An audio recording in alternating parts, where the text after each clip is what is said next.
The general style of Margaret Thatcher is a very exact, so it's sort of not a hair out of place type style. She was very conscious of the fact that she was the one and only woman. She wanted to look extremely good and very distinctive. On the other hand, she wanted it to be fundamentally conventional because she wasn't trying to shock people.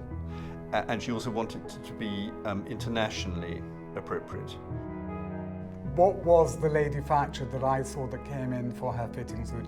She was everything that you would expect as the public. Immaculate hair, immaculate makeup.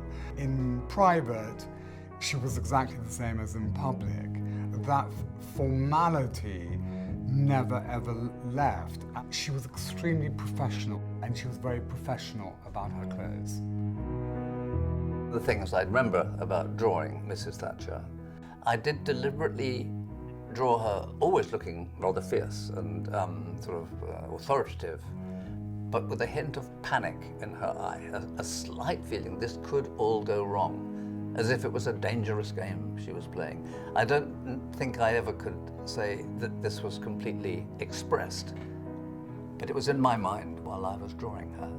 She was a sort of high wire act sometimes that made her very amusing.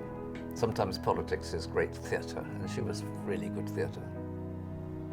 Lady Thatcher was the first Prime Minister in the UK that was actually media packaged.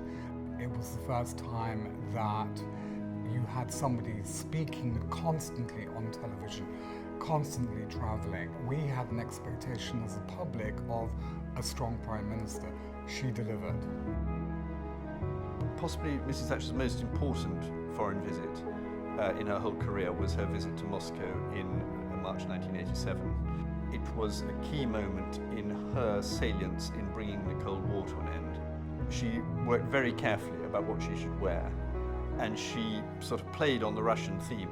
And you can see the pictures of her, and this was very much a public visit. She was dressing as a political tool. She always had a smart handbag, and she usually, obviously in the evening, she'd have a clutch bag, but for working purposes, she'd have one on with a handle. Extraordinary things she'd have in it, like a 1944 employment white paper, which she wished to wave for some reason, or a speech by Abraham Lincoln. After the Brighton bomb, she always had a torch in it, because she was frightened of a terrorist attack and the lights going out, and she being left in the dark, so she actually had a torch.